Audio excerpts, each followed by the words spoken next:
Compressibility and ease of flow of solids के बारे में बात करते हैं जी। हमारे पास जो सॉलिड्स होते हैं, जिस तरह हम बात करते हैं कि उनकी स्पेसिफिक शेप होती है, ख़ास किस्म की एक शेप में होते हैं, ठीक है। जिस तरह बाज मेटल्स होती हैं हमारे पास, ठीक है। जैसे हम ये देख लें, इंस्ट्रूमेंट कोई हमारे पास होते हैं जी, ठीक है। हमारे पास इस तरह के कोई इंस्ट्रूमेंट हो, ठीक है, मेटल के बने हुए होते हैं, या हम कहते हैं हैमर वगैरह है, या फिर हम कहते हैं जी हमारे पास जो ब्रिक्स वगैरह होती हैं, ठीक है। ब्रिक्स की हम यहाँ पर एग्जांपल ले लेते हैं, जैसे ये है हमारे पास, ठीक है, ब्रिक आ गई, ठीक है। अब इसमें हम कहते हैं कि जो हमारे पास पार्टिकल्स होते हैं या मॉलिक्यूल्स होते हैं, या जो भी हमारे पास इसके अंदर अरेंजमेंट होती है, स्पेसिफिक जो पार्टिकल्स मौजूद होते हैं उनकी एक खास किस्म की अरेंजमेंट होती है, ठीक है। तो जिस वजह से हम कहते हैं कि वो बड़े ही एटम्स जो हैं क्लोज होते हैं एक दूसरे के, ठीक है। जैसे ब्रिक की एग्जांपल मैं अगर लूँ, ठीक है, या हम एक सॉल्ट की चलें, सॉल्ट के छोटे से क्रिस्टल की एग्जांपल लेते हैं, ठीक है। जैसे इस तरह का हमारे पास स्पेसिफिक एक क्यूब लाइक उसका स्ट्रक्चर है, ठीक है। ये शुगर का क्रिस्टल है हमारे पास, यहाँ पर मैं लिख देती हूँ क्रिस्टल, ठीक है, क्रिस्टल है हमारे पास। यहाँ ये ब्रिक है हमारे पास, ठीक है। और इसी तरह से ये ब्रिक्स, सॉरी ब्रिक इसको लिखते हैं हम, ब्रिक, ठीक है, एक ईंट हमारे पास, और ये मेटल की कोई चीज़ है। तो अब इनकी हमारे पास जो सारे के सारे पार्टिकल्स होते हैं वो बड़े ही क्लोज होते हैं एक दूसरे के, ठीक है। एक दूसरे में हमारे पास जो है वो धंसे हुए होते हैं, इनके दरम्यान में कोई स्पेस नहीं होती, ठीक है, कोई स्पेस नहीं है, ठीक है।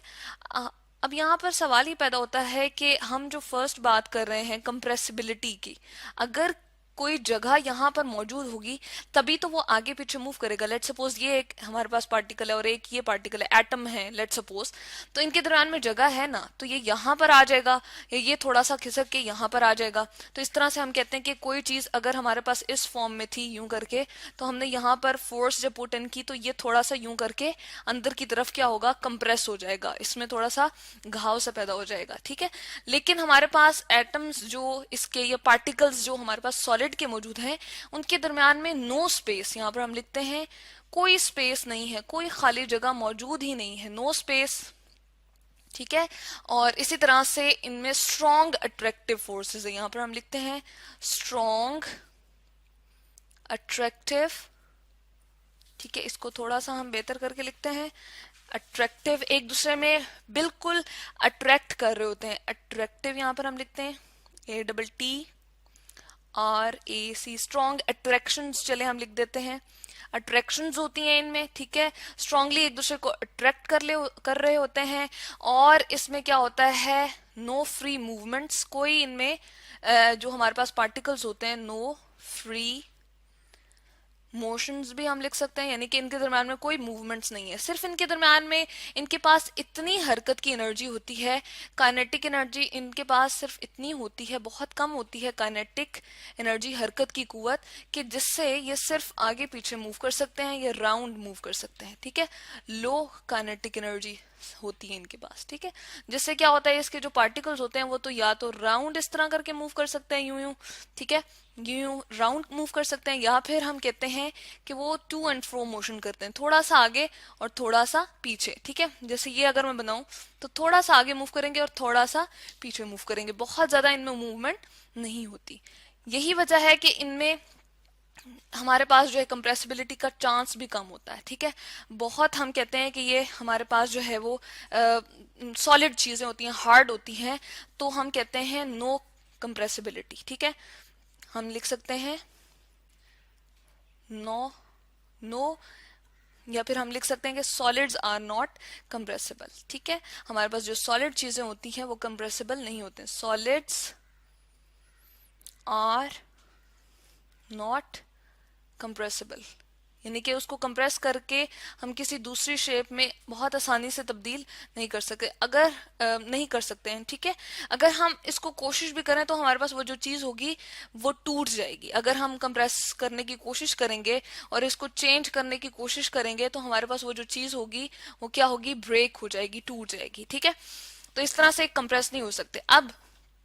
ईज ऑफ फ्लो की बात करते हैं, फ्लो ऑफ सॉलिड्स की जब हम बात करते हैं किसी चीज का बहना, जैसे लिक्विड की हमें बात समझ में आती है कि अगर हमने इस तरह से किसी ग्लास में वाटर रखा हो तो हमारे पास वो क्या है, नीचे की तरफ बहेगा, फ्लो कर रहा होगा, इसको फ्लो कहते हैं। लेकिन सॉलिड्स जो उनके हमारे पास जो है वो हार्ड होते हैं और एक जगह पे कांस्टेंट अपनी जगह पे फिक्स्ड होते हैं, उनकी पार्टिकल्स जो है वो फिक्स्ड पोजीशन होती है इनकी, यहाँ पर मैं लिखती हूँ जी फिक्स्ड पोजीशन, ठीक है, या फिक्स्ड इसकी शेप भी होती है, पोजीशन यहाँ पर लिख दें, फिक्स पोजीशन पर होते हैं, आगे पीछे हरकत नहीं करते, तो इसलिए इनके अंदर ईज ऑफ फ्लो भी होता नहीं होता, ठीक है। तो हम यहाँ पर लिख सकते हैं कि सॉलिड्स जो हमारे पास बहुत सारे होते हैं वो क्या होते हैं, डू नॉट फ्लो, वो फ्लो भी नहीं करते, डू नॉट फ्लो, ठीक है। तो यहां से हमने देखा कि हमारे पास चूंकि उनकी खास जो है वो शेप होती है और एक खास फिक्स्ड उनके अंदर पार्टिकल्स जो है वो मौजूद होते हैं, ठीक है, अपनी अपनी जगहों पर मौजूद होते हैं, स्ट्रॉन्ग अट्रैक्शंस होती हैं उनके दरमियान, ठीक है, वो इधर उधर जो है वो इजीली हमारे पास जो है मूव नहीं करते हैं, ठीक है, सिर्फ उनके अंदर थोड़ी सी हरकत की कुवत होती है जिससे वो सिर्फ आगे पीछे और राउंड मूव कर सकते हैं, ठीक है। तो इससे उनके दरम्यान में कोई स्पेस भी नहीं होती दरमियान में जिसकी वजह से वो कंप्रेस हो सके, इसी तरह से उनमें लो काइनेटिक एनर्जी होती है, फ्री मोशंस भी नहीं होती, यही वजह है कि उनमें कंप्रेसिबिलिटी भी हमारे पास नहीं होती, अगर हम उसको कंप्रेस करना भी चाहें तो वो चीज़ हमारे पास ब्रेक हो जाएगी, मेटल बहुत हार्ड होती है लेकिन अगर बहुत ज़्यादा हम उसको करेंगे तो वो हमारे पास ब्रेक होने के चांसेस, इसी तरह से क्रिस्टल्स ऑफ आइस ले लें या फिर हमारे पास नमक की है या शुगर की है तो वो भी हमारे पास अगर हम उसको जो है फोर्स लगाएंगे, कुवत लगाएंगे तो वो टूट जाएगी, ठीक है, क्योंकि उनके अंदर पार्टिकल की पोजीशन फिक्स होती है, वो हरकत नहीं कर रहे होते, तो फ्लो भी उनके अंदर नहीं होता, यही वजह है कि सॉलिड्स डू नॉट फ्लो। तो ये है जी हमारे पास compressibility and ease of flow of solids.